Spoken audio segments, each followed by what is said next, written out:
नमस्कार, आप देख रहे हैं पीपल वर्सेस पॉलिटिक्स। मैं हूं वाई शिवम। जिस आदमी ने अमित शाह को शिकस्त दी, अमित शाह को हराया, जिसने मोदी के सपनों पर पानी फेर दिया, उनके सपनों को पूरा नहीं होने दिया, जिसने बीजेपी के चाणक्य को चारों खाने चित कर दिया, उसको किसने चित किया? यह सवाल इस वक्त बड़ा अहम है। चित किया या फिर ये लंबी और बड़ी लड़ाई के लिए उसने कुर्बानी दी? आज हम अपने कार्यक्रम में आपको यही बताने की कोशिश करेंगे।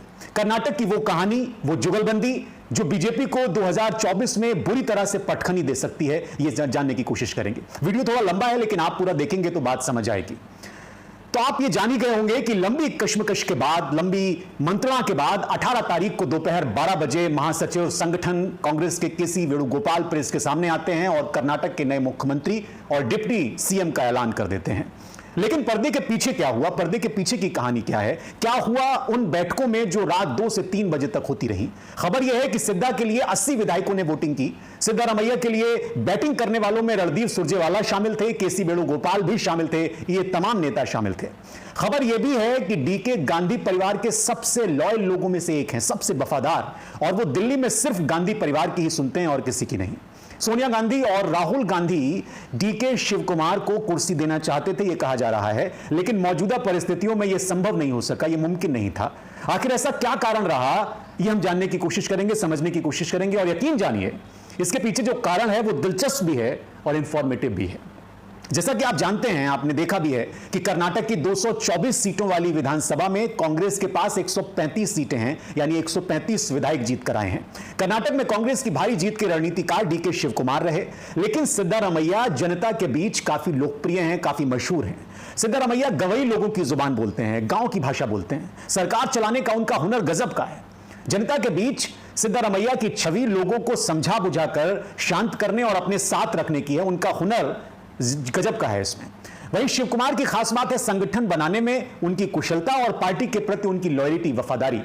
वो पार्टी के लिए पैसे जुटाने में काफी माहिर और मददगार माने जाते हैं, और कर्नाटक में उन्होंने अपने निजी रिसोर्सेज से पार्टी का बहुत काम किया है, पार्टी को बहुत आगे ले जाने का काम किया है। लेकिन जो सबसे अहम बात है, सबसे दिलचस्प बात है, वो सिद्धारमैया के हक में गई, और वो ये है कि उनके पास एक बड़ा वोट बैंक है, और दिल्ली में हाईकमान के अलावा बाकी नेताओं से उनके जो ताल्लुकात हैं वो अच्छे हैं। हम एक एक करके समझेंगे कि इसका क्या असर होगा, इसका क्या प्लान था, क्यों इसको ध्यान में रख के आगे बढ़ाया गया, क्या टारगेट था जिसको पूरा करने के लिए डीके ने सीएम की कुर्सी को किनारे कर दिया। पहले बात लेकिन सिद्धारमैया की करेंगे, जो कर्नाटक के मुख्यमंत्री हैं।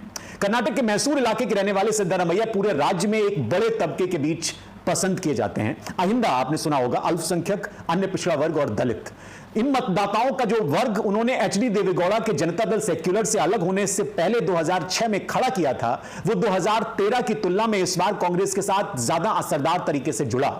यह असर 2024 तक बरकरार रहे, इसलिए यह प्रयोग किया गया है। और आपको एक और दिलचस्प बात बता दूं, आपको याद होगा कि सरकार ने जब आरक्षण नीति में विवादित बदलाव किया था, जब तब्दीली की गई थी और अमित शाह ने इसका ऐलान किया था, तो उससे न केवल अन्य पिछड़ा वर्ग के मतदाताओं का एक बड़ा तबका फिर से कांग्रेस के पास लौट आया, बल्कि दलित मतदाताओं ने भी कांग्रेस का साथ दिया। यह बड़ा डेवलपमेंट है। आइंदा मतदाताओं की कांग्रेस में वापसी ने सिद्धारमैया की छवि अन्य पिछड़ा वर्ग के मसीहा के तौर पर बना दी है। वैसे इस बार उन्हीं की वजह से, उन्हीं लोगों की वजह से दलितों ने भी बड़ी तादाद में कांग्रेस को वोट किया।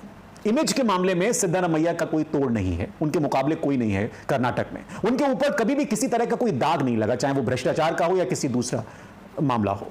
हाँ, एक बात, सिद्धारमैया पर अक्रावती हाउसिंग सोसाइटी के मुद्दे पर आरोप लगाया गया था, लेकिन वो साबित नहीं हो सके। यहां तक कि पिछले 3.5 साल जब भारतीय जनता पार्टी की सरकार कर्नाटक में रही, तब भी उनके ऊपर ये आरोप साबित नहीं हुए, कोई उनके ऊपर मुकदमा नहीं चल सका। तो वो एकदम बेदाग छवि के नेता हैं। इस बार कांग्रेस हाईकमान ने जो फैसला किया है वो अगले साल होने वाले चुनाव को ध्यान में रखते हुए किया है, ऐसा कहा जा रहा है। लेकिन कहानी सिर्फ इतनी भर नहीं है। इस बार पार्टी कर्नाटक में अपनी सीटें बढ़ाने की कोशिश कर रही है, उसकी जुगत में है। पिछले लोकसभा चुनाव के अगर आप आंकड़े देखें तो कर्नाटक में जो 28 लोकसभा सीटें हैं उसमें कांग्रेस सिर्फ 1 पर जीत हासिल कर सकी थी, और 1 सीट जेडीएस ने जीती थी। बाकी 26 सीटों पर भारतीय जनता पार्टी के उम्मीदवार जीते थे, और यह बड़ा नंबर है। कांग्रेस सफाया करना चाहती है कर्नाटक से, और इस वजह से जो बीजेपी जिस जोड़ी से डर रही है सिद्धारमैया और डीके की, उस जोड़ी को आगे किया गया है। सिद्धारमैया का रिकॉर्ड के लिए नाम जाना जाता है। 13 बजट उन्होंने पेश किए हैं, ये रिकॉर्ड है। लगातार 10 बार बजट पेश करने वाले पूर्व प्रधानमंत्री और केंद्रीय वित्त मंत्री रहे मोरारजी देसाई का नंबर उनके बाद आता है, सिद्धारमैया के बाद आता है। तो रिकॉर्ड बनाने में वो माहिर है। मुख्यमंत्री के रूप में अपने पहले कार्यकाल 2013 और 18 के दौरान वो देवराज अरस 1972 से 1978 के बाद 5 साल का कार्यकाल पूरा करने वाले दूसरे मुख्यमंत्री बने थे। वैसे तो वो बहुत रूखे मिजाज के नेता माने जाते हैं, लेकिन जनता के बीच उनकी लोकप्रियता गजब की है। शायद इसकी वजह से जो सामाजिक न्याय की लड़ाई है और सामाजिक न्याय के लिए उन्होंने जो काम किया है, जो आवाज उन्होंने उठाई है, उसकी वजह से वो जुड़ते रहे जनता के साथ और कांग्रेस लोकसभा में इसका इस्तेमाल करना चाहती है। सिद्धा से जुड़ी एक और बात बड़ी मशहूर है। कहते हैं कि वो जन्मजात से बागी हैं। 1997-98 के दौरान जे.एच. पटेल की सरकार में और उसके बाद 2004 में कांग्रेस जेडीएस की पहली साझा सरकार के दौरान भी वो बागी बने रहे थे। उस वक्त सिद्धारमैया जेडीएस में ही थे और जन्मजात बागी सिद्धारमैया को मुख्यमंत्री के तौर पर कभी भी बगावत का सामना नहीं करना पड़ा। यह भी उनकी कुंडली में है। सिद्धारमैया के रूखे मिजाज के पीछे उनके गांव का मिजाज शामिल है। यह बड़ा दिलचस्प है क्योंकि सिद्धारमैया जिस गांव से आते हैं उसका नाम है सिद्धार मनहुंडी। यहां के सभी लोग बड़े रूखे होते हैं और एक दूसरे का जो नाम लेकर बुलाते हैं बड़ा रूखापन होता है। यहां तक कि मां बाप के नाम के आगे भी कोई वो समान सूचक शब्द नहीं लगाते। जब सिद्धारमैया प्रधानमंत्री मोदी को बड़े तकल्लुफ लहजे में बुलाते हैं तो लोगों को लगता है कि वो उनका तिरस्कार कर रहे हैं, उनके लिए तिरस्कार वाली जबान इस्तेमाल कर रहे हैं, लेकिन असल में सिद्धारमैया इसी तरह से बात करने के लिए जाने जाते हैं क्योंकि उनका गांव का मिजाज ऐसा है और उनका ये अंदाज उनके लोगों को पसंद आता है। 1985 में जब सिद्धारमैया जनता पार्टी की रामकृष्ण हेगड़े सरकार में पशुपालन मंत्री बने तो उनकी भारी आवाज और उंगलियों पर आंकड़े याद रखने का जो हुनर है उसने अफसरों को हैरान कर दिया था। ये देश में वाहिद ऐसे नेता हैं, अकेले ऐसे नेता आप कह सकते हैं जिनकी आंकड़ों और बजट की जरूरतों पर पकड़ गजब की है, बड़ी माहिर हैं उसमें वो। क्योंकि लोकसभा में बीजेपी को कर्नाटक से साफ करने के लिए कांग्रेस को 62,000 करोड़ रुपए खर्च करने पड़ेंगे, यानी वो 5 गारंटी पूरी करनी होंगी जो उसने कर्नाटक की जनता से की है और ये काम सिर्फ और सिर्फ सिद्धारमैया ही कर सकते हैं। ये भी मंत्रणा हुई कांग्रेस की बैठकों में क्योंकि उनकी वित्तीय जानकारी का लोहा तो सभी जानते हैं, मानते हैं। जब पिछली विधानसभा में विपक्ष के नेता के तौर पर वो राज्य के बजट पर भाषण देते थे तो सत्ताधारी भारतीय जनता पार्टी के सभी विधायक सदन में मौजूद रहा करते थे, मानो पार्टी ने व्हिप जारी किया हो। इतना गजब का उनका भाषण होता था। इतना ही नहीं, प्रशासन पर सिद्धारमैया की पकड़ बेहद मजबूत मानी जाती है और वो जिस तरह से फाइलें पढ़ते हैं वो तरीका भी जबरदस्त है। अगर उनको आप कभी देखें, अगर उनको लगता है कि किसी अधिकारी का सुझाव सही है तो वो उस पर खुलकर बात करते हैं और उनको लगता है कि वो ठीक नहीं है तो वो इस पे आगे नहीं बढ़ते। सियासी जमातोड़ का भी वो खूब ख्याल रखते हैं, लेकिन ये सब आया कहां से? तो इसका जवाब है वो हैं प्रोफेसर एमडी नजुंदा स्वामी, जिनको सिद्धारमैया ने पढ़ाया है। इनका गहरा असर है सिद्धारमैया के ऊपर। इन्होंने सिद्धारमैया को मैसूर के लॉ कॉलेज में पढ़ाया था। प्रोफेसर नजुंदा स्वामी ने कर्नाटक राज्य रैयत संघ यानी किसानों का एक संगठन है उसको बनाया था और इस संगठन की हर शनिवार की शाम को बैठकें होती थी और इसमें सिद्धारमैया आते थे, भाषण देते थे, बोलते थे और इस बात का साहस सिद्धारमैया को इन बैठकों ने दिया कि वो तालुका डेवलपमेंट बोर्ड यानी टीडीपी का चुनाव लड़ सके। कर्नाटक में लोग जानते हैं कि गणित में महारत रखने वाले सिद्धारमैया का हुनर हमेशा से जाहिर था, लोग जानते थे। वो काश के बड़े अच्छे खिलाड़ी हैं। वो रमी का भी कोई मुकाबला अभी तक नहीं हारे, ऐसा उनके जो मित्र मंडली है वो कहती है। सियासी तौर पर सिद्धारमैया को एक चतुर और बड़ा नाप तोल कर चलने वाला, बड़ा नपा तुला राजनीति करने वाला नेता माना जाता है, लेकिन उनकी जो सबसे बड़ी ताकत है वो है उनका अपनी बिरादरी पर असर। जी हां, कुरुवा यानी गलहरिया समुदाय से वो ताल्लुक रखते हैं जो कर्नाटक में 8% है। सिद्धारमैया ने पिछड़े तबके के बीच अपना आधार बहुत ज्यादा मजबूत कर लिया है। 2013 में कांग्रेस को जीत दिलाने के बाद सिद्धारमैया ने जो पहला कदम उठाया, जो पहला उनका स्टेप था, वो एक सदस्यीय कैबिनेट मीटिंग में अन्य भाग्य योजना के तहत हर इंसान को हर महीने 5 किलो चावल देने का कदम था। बाद में इसे उन्होंने बढ़ा दिया और 7 किलो चावल कर दिया था और यह बड़ा लोकप्रिय योजना थी और इस बार भी उनकी जिम्मेदारी बड़ी है।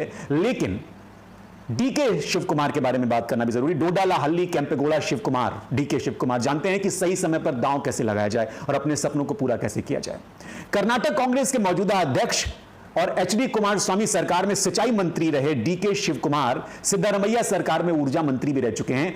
तमाम सिद्धारमैया में खूबियां हैं लेकिन डीके शिव कुमार में भी खूबियां कम नहीं। इनके बारे में एक बात बड़ी मशहूर है कि दिल्ली में गांधी परिवार के अलावा ये किसी की नहीं सुनते और इस बार भी सोनिया और राहुल गांधी के कहने पर ही वो माने हैं, उनके कहने पर ही वो पीछे हटे हैं। इनके अंदर जातियों के गठजोड़ की काबिलियत भले ही ना हो, लेकिन पार्टी को मुश्किलों से कैसे बाहर निकालना है इसमें इनको महारत हासिल है, कोई मुकाबला नहीं है इनका। कनकपुरा से ताल्लुक रखने वाले शिव कुमार, डीके शिव कुमार को बेंगलुरु ग्रामीण लोकसभा क्षेत्र में बेहद प्रभावशाली माना जाता है, बड़ा मजबूत माना जाता है, लेकिन अब उनका असर इससे आगे भी बढ़ रहा है। वो कर्नाटक के जो साउथ के जिले हैं, साउथ के डिस्ट्रिक्ट हैं जहां वोक्कालिगा मजबूत है, वहां पर अपना असर बनाने में सफल रहे हैं क्योंकि इस इलाके में शिव कुमार के वोक्कालिगा समुदाय की बड़ी तादाद है जिस पर जेडीएस का कब्जा है, दबदबा है।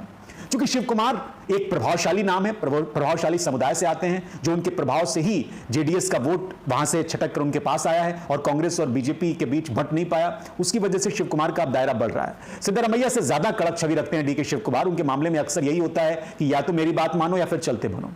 शिव कुमार के बारे में मोदी और अमित शाह भी भली बात परिचित हैं, क्योंकि इन दोनों को उन्होंने कई बार शिकस्त दी, न सिर्फ कर्नाटक में, इससे पहले भी। इसलिए मोदी ने एक बार कहा था कि कर्नाटक को कांग्रेस का एटीएम नहीं बनने देना चाहिए। कांग्रेस ने चुनाव के दौरान पैसे जुटाने की शिव कुमार की कुव्वत का बड़ा जबरदस्त इस्तेमाल किया और उसका फायदा उसको मिला। कर्नाटक में डीके शिव कुमार को मुख्यमंत्री बनाने का जो फैसला था वो कांग्रेस इसलिए नहीं ले पाई क्योंकि उनके ऊपर कई सारे मामले हैं, केंद्र सरकार की नजर है, केंद्र सरकार उनके वो पुराने केस खोलने में जरा भी नहीं हिचकती जो केंद्रीय जांच एजेंसियों ने शिव कुमार पर दर्ज किए हुए हैं। ये मामले भी बड़े अहम हैं। शिव कुमार पर आयकर और दूसरे केंद्रीय कानूनों के उल्लंघन के आरोप हैं। और आपको याद होगा कि जब शिव कुमार की संपत्तियों पर केंद्रीय एजेंसियों ने छापा मारा था तो उन्हें गिरफ्तार करके तिहाड़ जेल में भी रखा गया था और उनका जिक्र भी वो करते हैं। उसी दौरान जब शिव कुमार से मिलने के लिए सोनिया गांधी पहुंची हुई थी तिहाड़ जेल में, तो उन्हें कर्नाटक में कांग्रेस को जिताने का वादा किया गया था और भरोसा उन्होंने दिया था। बीजेपी भी अच्छी तरह से जानती है कि अमित शाह से ज्यादा माहिर खिलाड़ी हैं डीके शिव कुमार। डीके और कई मौकों पर भी अमित शाह को धूल चटा चुके हैं। जैसे आपको याद होगा अहमद पटेल का एक चुनाव है, इसमें कोई दो राय नहीं है कि मुख्यमंत्री की कुर्सी पर डीके शिव कुमार का हक बनता था, क्योंकि वो पार्टी के वफादार है, पार्टी के प्रति वफादार हैं और संसाधन जुटाने में माहिर हैं।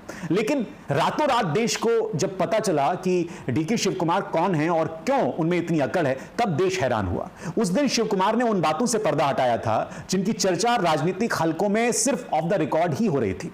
उन्होंने मुंबई पुलिस के एक अफसर से कहा कि मेरे पास कोई हथियार नहीं है, मैं सिर्फ एक दिल लेकर आया हूं।